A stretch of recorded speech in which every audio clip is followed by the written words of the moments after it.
એ હું અહીંયા ઊભી રહી ગઈશ તું? હાબુ લેવા આવી હતી. તો હાબુ સુરત થી ઘણા લઈને આવી છો તો હજી અહીંયા લેવા આવી? અરે ઈ નહીં, આ આજુબાજુ ગામડામાંથી ઓછોડા કેવા આવે હું કે બેન તમે આ રાધે રાધે વાળા ભાઈ નો હાબુ લ્યો ઈ કે કપડા 5 વર્ષ જૂના હોય ને નવા કરી દે, મોલ માં ખરીદા હોય. ઈ તો જાણીતા હે રાધે વાળા તો તમારા. હા તે પેલા કહેવાય ને તો સુરત થી હાબુ ને ઠેલા ભરીને નો લઈ આવો તો અહીંથી લઈ. તો ક્યાં ઈ ભાઈ વઈ ગયા? કન્ડિશનર ઈ ભાઈ વઈ ગયા? નારી ના બધુંય લઈને આવવા જો, મારે તાકડી બધુંય ઠેલો ભરીને લઈ જવું પડશે સુરત. ઓહો આ ભાઈ તો ઈકો માં પણ ઘણું બધું ભરીને આવ્યા છે. હા ને ક્યાં ગામડે જાય છે પૂછી લે એટલે બધા એન પાસેથી લઈ લે, મારે મને કપડા નવા બનાવી નાખે જૂના. આપણી પાસે છે ને ભાઈ સુરત નો સાબુ આવે છે, સાઈન સાબુ. આપણે આજુબાજુના પીપળવા, ટીમડી, પરબડી, નાની પરબડી, મોટી પરબડી, આજુબાજુના 30 ગામ લઈ છે અને સુરતનો પ્રખ્યાત સાબુ અને હોલસેલ ભાવે જે આપણે દુકાનમાં ભાવ આપીએ ને એ જ ભાવે બધા ગ્રાહકને આપણે ગામડે ઘરે ઘરે આપી છે રિટેલમાં. સુરતનો સાબુ છે, વોશિંગ મશીનનું લિક્વિડ છે, શેમ્પુ છે, બધી વેરાયટી. આમ નજર કરો તમે, શિયાળાનો સાબુ છે, આપણે શિયાળાનો લાટા સુરતના જે આવે એ સસ્તો ને સારો, ફૂલ ગેરંટી વાળો બધો માલ રાખી છે આપણે અહીંયા. અવશ્ય આજુબાજુના ગામડામાં જે મારા ગ્રાહક જોતા હોય ખાસ કરીને સુરતનો સાઈન સાબુ વાપરવાનો આગ્રહ રાખજો.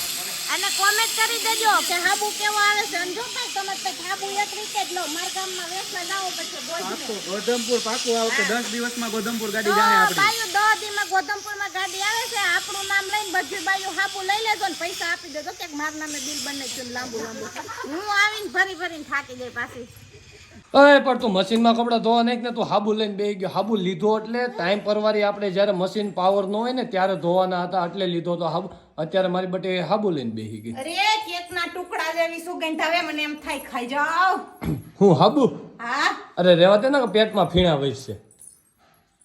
ઈ કાઈ નહીં, આ કપડામાં જો કેવા ડાઘ પડી ગયા હતા. મેં કીધું વોશિંગ મશીન ડાઘ કાઢે નો કાઢે એમ કરતા ફટાફટ હાબુ દીધો, બ્રશ અડાડ્યું નો અડાડ્યું, સીધા હુકવી ગયો તોય જગજગરા મારે કપડા. એવો બધો હાબુ આવે કઈ એટલે જો એટલે બિસ્કિટ. તો ત્યાં સેમ્પલ કોની પાસે લીધો હતો? સેમ્પલ મારા ભાભુ ઘરે જ વઈ આવી હતી. તે પછી તને ગમ્યો ત્યાં હાબુ લઈ લીધો? મેં આખો બાંધો લીધો તો પછી તો. અરે વાહ ભાઈ વાહ, મસ્ત હાબુ આવે એમ. નવી પેટી તે મેં લખાવી છે પેટી. આમાં કલર ની, આમાં કલર આવે ધોરો કલર, લીલો કલર, કેસરી કલર. એટલે મને કેસરી કલર ઓછો ગમે ને એટલે મેં મારા હાટુ ધોરો કલર લખાવ્યો છે. ધોરા કલર ની પેટી પતી ગઈ હતી. અરે એટલે બરફી લાગે પછી આમ મન થાય ને ટુકડો કાપી લેવાનો બરફીનો જામ.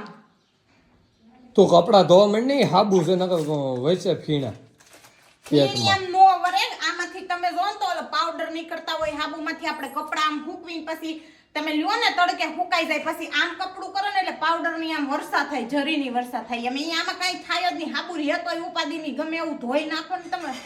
પણ એમ નહીં, પાવડર ખરતો હોય તો એ હુકવીને ભેગો કરી લીધો જ ન હાલે તારામાં? મોઢે સોપડવા ન થાય? ઈ નો હાલે, ઈ કવડે ઈ પાવડર કપડામાં રહી જાય ને આ હાબુથી તમે કપડા ધોવો ને ચમકદાર બનશે કપડા.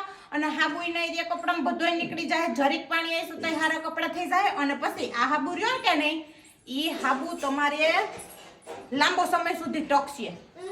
વાડીના કપડા છે, ગામડે બધાને બહુ મેલા થતા હોય, ડાઘ રહી જતા હોય, ગૌઠામણાના સફેદ કપડા હોય, એકવાર હાબુ દ્યો એટલે ડાઘ નાબૂદ.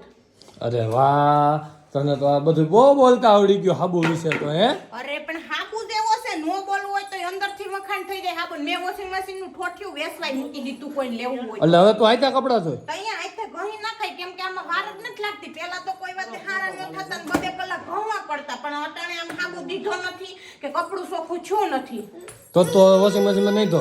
નહીં ધોવ છે